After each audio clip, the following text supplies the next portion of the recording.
Hey, what's going on, everybody? This is Tyrone back with Tech Life. Great article here from Mike over at Light Reading. I'll leave a link to it in the description so you guys can check it out. So I wanted to knock this one out first, right at the top of the morning. If you're from the East Coast, it's closer to the afternoon, but I wanted to get this one out the way right away. No surprise here.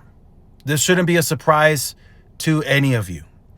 We have absolutely zero evidence of T-Mobile and mmWave and them doing anything with mmWave. So T-Mobile is set to relinquish mmWave spectrum, not feasible to deploy. So I want to be objective. I want to get right to it, right? Like I just mentioned, zero evidence that they're even deploying the spectrum.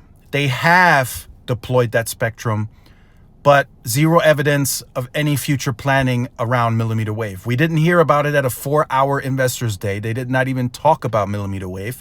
They don't talk about it at the earnings calls.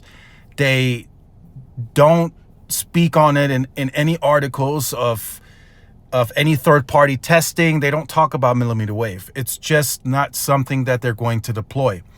So I'm not trying to turn this into a positive. I'm not trying to spin this as a positive, but T-Mobile being proactive in this case is actually a smart thing. Let me explain.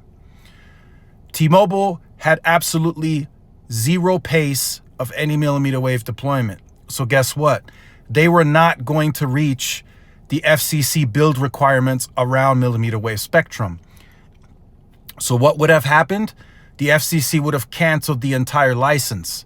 Then T-Mobile would have lost the license in the areas that they did deploy it, which is far and few in between, but they have deployed some mmWave spectrum. So in this case, T-Mobile being proactive, they are able to retain the licenses where they've deployed it, or at least where they have in the planning period where they are going to deploy some more of it. So that's what that did for T-Mobile, right? I'm not spinning this as a positive. I'm just saying them being proactive in this instant is allowing them to retain some of the mmWave spectrum licenses in downtown areas where, like I said, they already have deployed it or where they plan on deploying a little bit more. So I'll go ahead and show you guys a map quickly. This is Los Angeles. This is an example. This is not the rule. This is just an example. The little green smidge you see on this map, that's where T-Mobile retained an area of mmWave license. And like I said, likely where they already have a decent amount deployed or they plan on deploying more. The blue area, that's where they're going to lose the license. They're giving it back to the FCC because they cannot meet the coverage requirements, and the FCC will sell it off to whoever else wants it. Likely Verizon, AT&T, whoever else wants to buy that spectrum, they now have the opportunity to do so. So it's a pro and a con in the same sentence, because yes, it's a negative. T-Mobile could have done something with that mmWave spectrum, right? But they didn't have any right-of-way permits ready to go to deploy the spectrum. They were not going to meet the FCC's coverage requirements. They were just not going to do it. Even if they started deploying it now a bit more aggressively, they were never going to reach that requirement. So they were going to lose those licenses. So this is actually, as crazy as it sounds, quite a smart move to at least retain the areas where they have some of it deployed.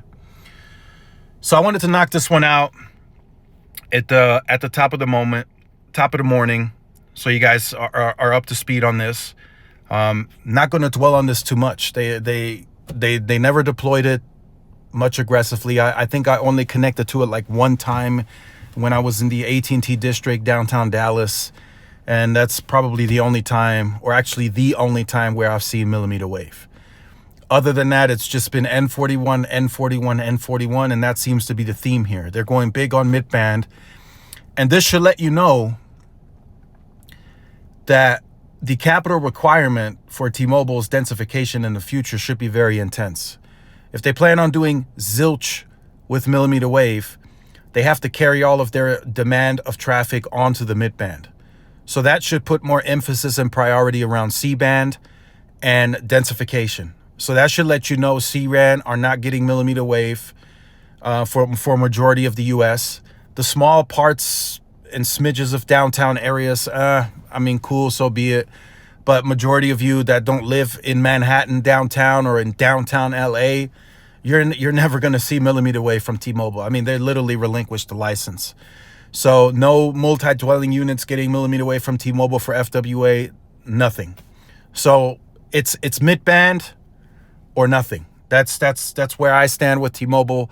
Let me know your thoughts in the comments. Like, share, subscribe if you're new. Follow my social media outlets. This is Tyrone with Tech Life. See y'all in the next one. Peace.